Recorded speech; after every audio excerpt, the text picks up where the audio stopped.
Comment prier? Comment prier? Vous devez savoir qu'il y a trois grandes catégories de prière. Et il est important que l'humain a sa conscience sur ces trois grandes catégories de prière pour faire démarrer ce qu'il a envie de démarrer, pour s'accomplir, pour aller dans le sens qu'il veut vraiment. La première catégorie de prière, c'est la prière selon laquelle on prie les entités qu'on ne connaît pas. Vous priez les entités que vous ne connaissez pas. Donc, si vous priez les entités que vous ne connaissez pas, ça veut dire que vous ne savez pas comment l'aborder, quels sont les mots qui le suscitent, quels sont les comportements, les façons d'être qui l'activent, vous ne connaissez pas. Dans cette première catégorie des prières et de ceux qui prient sans connaître l'entité qui prie, on a les chrétiens, on a les musulmans. Ces deux catégories de religion ne connaissent pas l'entité qui prie. Quand tu prends les chrétiens, eux ils connaissent le Dieu d'Abraham, le Dieu de Jacob, le Dieu d'Isaac. Ils ont dit le Dieu d'eux. Donc en temps normal, personne ne devait posséder le Dieu. C'est juste des entités que les gens avaient et ils avaient une manière d'adorer cette entité. Les clés qui permettent d'adorer ces entités, les clés qui permettent d'aborder ces entités et de recevoir de ceux qui veulent, ces clés-là, les chrétiens n'ont pas. Puisque c'est des religions qui ont existé avant la chrétienté. Donc ils n'ont pas ces clés. Résultat, ils vont prier des entités qu'ils ne connaissent même pas. Ils ne le connaissent même pas, ils ne le connaissent nullement. Donc ils vont c'est-à-dire, c'est comme ils vont vociférer, voilà, ils vont pousser la voix pour rien. Parce que tant que vous ne connaissez pas l'entité que vous priez, tout ce que vous allez lui dire, ça va servir à quoi? À rien du tout. Puisque les mots que vous utilisez pour lui, au contraire, vous ne savez même pas si ces mots-là sont ces mots, bien c'est des mots qui l'agacent. Donc, vous allez vous créer des problèmes inutilement. Donc, les chrétiens, eux, ils se créent des problèmes inutilement en invoquant des entités qu'ils ne connaissent même pas. Maintenant, ils vont venir, il y a, après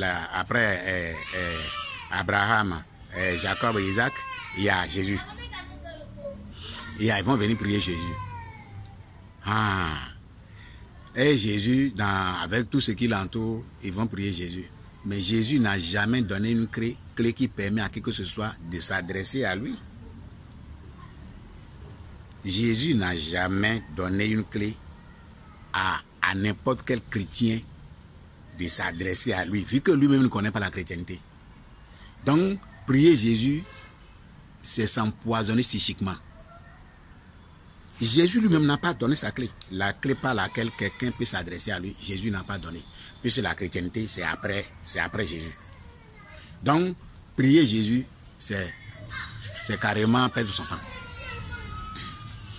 Maintenant, j'ai dit que dans la catégorie des entités qu'on prie, et puis les entités, ceux qui prient les entités qu'ils ne connaissent pas, il y a les chrétiens et les musulmans. Donc, je viens d'expliquer pour les chrétiens. Maintenant, les musulmans, eux, ils vont prier Allah. Ils ne connaissent rien de Allah. Quand ils prient Allah, ils ne connaissent rien d'Allah. Il suffit seulement à ce que Mohammed a dit de Allah. Les interprétations que leur guide Mohammed a de Allah, c'est à ça, eux, ils font confiance. Et c'est sur ça qu'ils se basent. Sinon, en réalité, ils ne connaissent rien d'Allah. Rien d'Allah. Et Mohammed aussi, ils ne connaissent pas grand-chose de Mohammed. Sinon, c'est tout ce que les documents, on les dit, c'est tout ça là. Et puis, ces documents, on les dit, ces choses-là depuis quand? Et comparez cette génération d'hommes à la génération d'hommes que nous sommes aujourd'hui. Et puis, vous comprendrez que véritablement, les chrétiens, les musulmans, vraiment, ils sont même chose sur tous les plans parce qu'ils prient des entités qu'ils ne connaissent pas.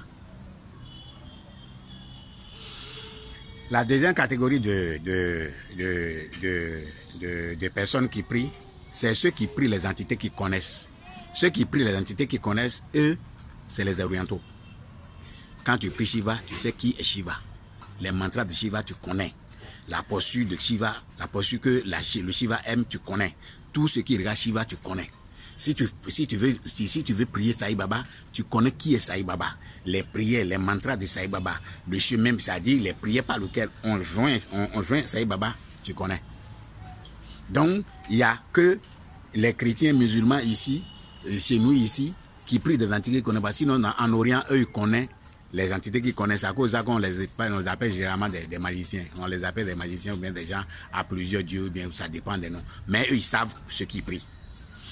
La troisième façon de prier qui existe, que j'ai expliqué pour dire que cette façon de prier, c'est la façon de prier les situations qui nous arrivent, les problèmes que nous avons. Si c'est problème en tout cas, tous les problèmes que nous avons, problèmes d'argent, problèmes de santé, problèmes sociaux, tous ces problèmes-là, c'est la façon dont on doit les prier. La meilleure façon de prier sur les situations que nous traversons, ou bien sur tout ce qui nous arrive, c'est simplement de décrocher notre conscience de ces choses-là, de ces mots, de ces situations-là.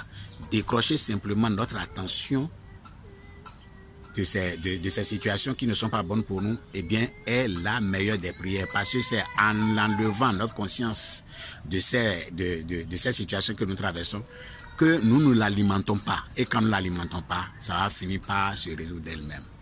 Donc c'est ça.